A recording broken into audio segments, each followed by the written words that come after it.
Gimana nih kabarnya? Semoga sehat selalu ya. Seperti yang kalian lihat sebelumnya, bumi kita sedang dalam masa gawat darurat.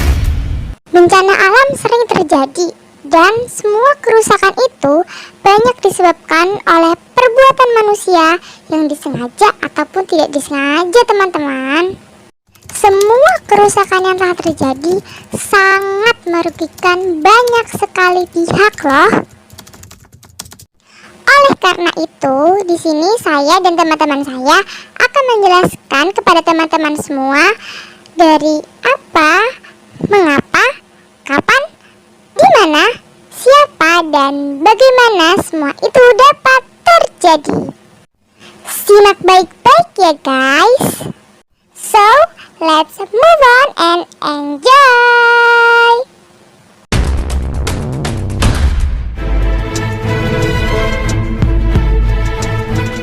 Sekarang kita akan membahas tentang pencemaran udara.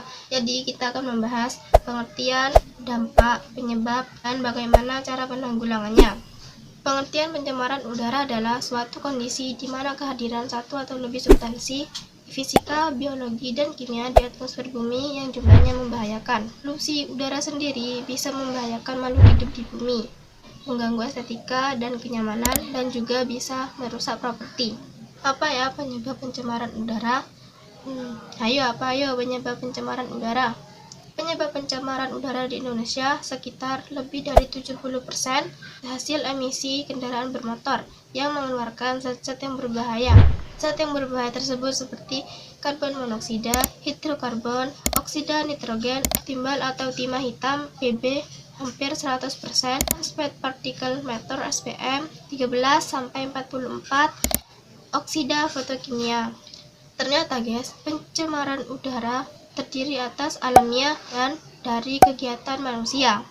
Sumber yang berasal dari alamiah misalnya letusan gunung api, kebakaran hutan, nitrifikasi, dan denitrifikasi biologi. Sedangkan yang berasal dari kegiatan manusia antara lain importasi, emisi pabrik, tapi ada juga loh hutan yang sengaja dibakar untuk kepentingan mereka. Zat yang ditimbulkan oleh kegiatan manusia di atas adalah karbon monoksida, oksida nitrogen, oksida fotokimia, oksida sulfur, partikulat, karbon monoksida, hidrokarbon, termasuk ozon. Jadi guys, pencemaran udara ada dua macam loh. Yang pertama, pencemaran primer, yaitu substansi yang dihasilkan oleh pencemaran itu sendiri, seperti karbon monoksida yang merupakan hasil dari pembakaran. Yang kedua, pencemaran sekunder, yaitu substansi pencemar dari reaksi kimia pencemar primer, seperti pembentukan ozon dan proses fotokimia. Jadi gitu guys pengertian dan penyebab pencemaran udara. Oke, lanjut nih, dampak-dampak pencemaran udara. Yang pertama, dampak kesehatan. Pencemaran udara dapat menyebabkan penyakit paru-paru, bronkitis, serta penyakit pernapasan lainnya. Sedangkan pencemaran oleh zat kimia seperti karbon monoksida dapat menyebabkan gangguan kesehatan pada hemoglobin. Yang kedua, yaitu dampak ekonomi. Hasil kajian Bank Dunia menyatakan bahwa dampak ekonomi dari pencemaran udara di Indonesia telah mencapai 1,8 triliun rupiah. Kebayang nggak sih 1,8 triliun rupiah itu sebanyak apa? Pasti banyak banget kan? Yang ketiga, dampak sosial. Aktivitas sosial akan terhambat akibat pencemaran udara. Pasti banyak yang bertanya-tanya, apa sih hubungannya aktivitas sosial yang terhambat dengan pencemaran udara? Nah, jadi teman-teman, akibat pencemaran udara, kita tidak dapat menghirup dan merasakan udara yang segar dan selalu melihat dan menghirup asap. Dengan begitu, mereka jarang untuk keluar rumah, bahkan untuk bersosialisasi dengan tetangga misalnya. Mereka pasti akan lebih memilih untuk berkomunikasi lewat telepon mereka masing-masing. Yang keempat, dampak pendidikan. Dari segi pendidikan, pencemaran udara dapat memengaruhi aktivitas belajar para siswa. Mereka terhambat dalam hal berpikir dan untuk menyelesaikan suatu masalah. Yang kelima, yaitu dampak pertanian. Bukan hanya manusia, tumbuhan juga rawan penyakit yang mengakibatkan ketika dipetik dan dimakan, itu rasanya agak berbeda. Dan kita juga bisa tertular penyakit loh. Jadi hati-hati ya jika ingin beli makanan. Yang keenam, hujan asam. Polusi udara akibat SO2 dan NO2 yang bereaksi dengan air hujan akan membentuk asam yang dapat menurunkan pH air hujan, yang kita sebut juga dengan hujan asam. Dampak dari hujan asam ini adalah memengaruhi kualitas air permukaan. Hujan asam juga hisap logam-logam berat yang ada di dalam tanah sehingga memengaruhi kualitas air tanah dan air permukaan. Nah, ini nih yang paling penting yang sekaligus berbahaya, yaitu rusaknya lapisan ozon. Akibat dari pencemaran udara di dunia, lapisan ozon di bumi kita semakin memburuk. Lihat aja tuh, beberapa negara yang sudah melakukan lockdown, sedikit demi sedikit, lapisan ozon di bumi kita semakin kembali normal dan semakin membaik. Itu artinya, pencemaran udara akibat kendaraan bermotor juga dapat menyebabkan rusaknya lapisan ozon di bumi kita. Nah, udah tahu kan dampak-dampak dari pencemaran udara? Kalian juga harus tahu gimana cara mencegahnya. Pasti udah penasaran kan gimana cara mencegahnya? Jangan skip videonya ya. Ini bagian yang harus kalian tahu. Ini nih yang paling penting dan kalian semua harus tahu. Jadi sebenarnya mencegah pencemaran udara itu mudah banget. Tapi kadang kitanya aja yang bodoh amat dan gak peduli terhadap lingkungan sekitar. Menurut WHO atau Organisasi Kesehatan di Dunia, sekitar 98% kota dengan penduduk di atas 100.000 jiwa di negara yang berpenghasilan menengah ke bawah, udara di sana sudah tidak memenuhi standar kualitas menurut WHO. Sedangkan di negara yang berpenghasilan menengah ke atas sudah menurun hingga 52%. Dan menurut data terbaru dari Global Carbon Project, Cina merupakan salah satu negara yang menghasilkan emisi karbon dioksida terbesar di dunia. Bahkan, Cina memancarkan sekitar 10.357 juta metrik ton per tahunnya. Di sana hanya 1% saja orang yang dapat menghirup udara segar dari 500 juta penduduk yang ada di sana. Kenapa hal itu bisa terjadi? Karena sebagian besar udara di Cina itu sudah terpapar oleh karbon dioksida yang menyebabkan pencemaran udara itu tadi. Jadi ada beberapa cara loh yang dapat mencegah pencemaran udara. Mudah banget kok caranya. Mulai dari yang pertama, sebaiknya gunakan kendaraan umum jika kalian bepergian keluar rumah, terutama bepergian jarak dekat. Yang kedua, hematlah energi.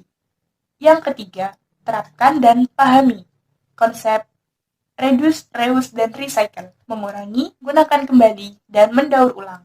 Dan yang terakhir, yang keempat, gunakanlah sumber energi terbarukan atau ramah lingkungan. Kalian udah tahu kan tentang pencemaran udara? Jangan lupa diterapin cara pencegahannya ya kawan-kawan, agar Indonesia tidak seperti Cina hanya karena pencemaran udara, dan agar bumi ini tetap bisa bersahabat dengan manusia. Sekian dulu tentang pencemaran udara.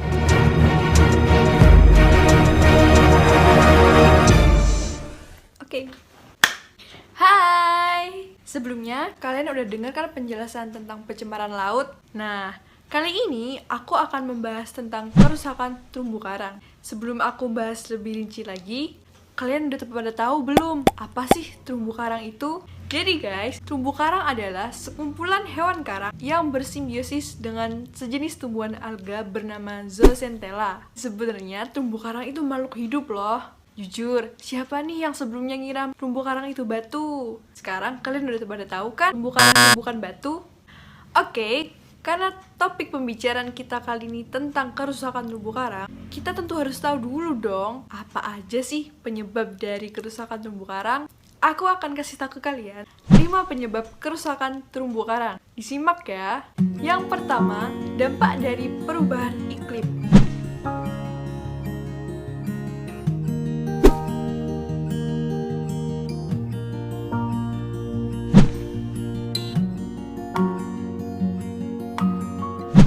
Yang kedua, pencemaran limbah.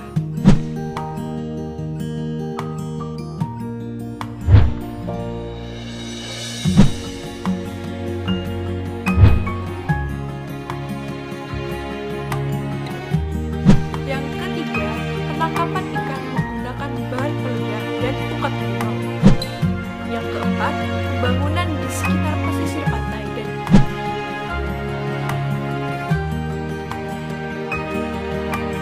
yang kelima adalah penanaman.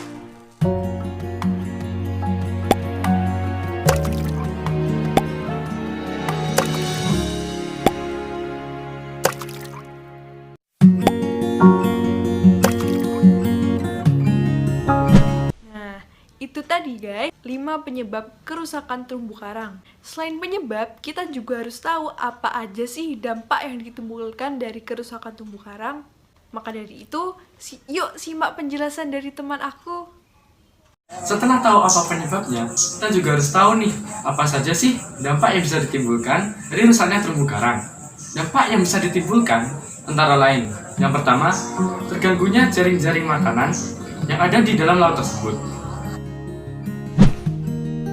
Yang kedua, hilangnya tempat tinggal atau habitat beberapa jenis ikan atau biota laut yang bisa memungkinkan terjadinya kepunahan. Yang ketiga, dapat mengganggu aktivitas ekonomi masyarakat sekitar pantai tersebut. Dan yang keempat, dapat meningkatkan kecepatan abrasi di pantai tersebut. So, sepanjang tahun ini pasti bakal ada aja yang namanya rusaknya terumbu karang guys. Jadi, kasus rusaknya terumbu karang itu bukanlah kasus yang sangat wow atau boom seperti bencana alam yang lain. Kan tetapi, kasus rusaknya terumbu karang itu emang harus kita tidak lanjuti guys. Karena rusaknya terumbu karang itu bisa mempengaruhi ekosistem bawah laut. Contoh kasus kerusakan terumbu karang yang cukup parah pernah terjadi di Raja Ampat, Indonesia. Siapa sih yang gak kenal sama surganya bawah air itu? Pemandangan alamnya yang sangat indah dan mempesona dapat menarik minat turis mancanegara maupun lokal untuk datang ke sana guys. Pada Maret 2017 silam, kapal pesiar asal Inggris menabrak terumbu karang yang ada di Raja Ampat, sehingga menyebabkan kerusakan terumbu karang seluas 1.600 meter persegi guys. Cukup luas ya guys ya. Kemudian setelah itu, pemerintah meminta ganti rugi yang cukup besar untuk merawat terumbu karang itu kembali guys. Oh ya guys, untuk kasus kerusakan terumbu karang yang lain, biar teman aku aja nih yang jelaskan. Setelah menyimak penjelasan tadi, saya akan melanjutkan pembahasan mengenai kerusakan terumbu karang. Ternyata, kerusakan terumbu karang besar tidak hanya terjadi di Raja Ampat. Hal ini juga terjadi di Australia, tepatnya di Great Barrier Reef. Great Barrier Reef ini merupakan tempat terumbu karang terbesar di dunia loh. Namun sayangnya, dikutip dari kumparan.com, pada tahun 2016, Great Barrier Reef mengalami kehilangan setengah dari terumbu karangnya.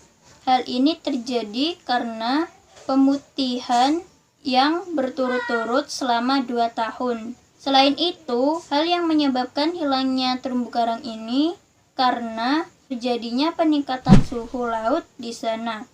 Setelah kita mengetahui dampak, penyebab, dan contoh kasus dari kerusakan terumbu karang, kita juga harus mengetahui bagaimana cara mengatasi dan bagaimana cara mencegah agar tidak terjadi kerusakan pada terumbu karang.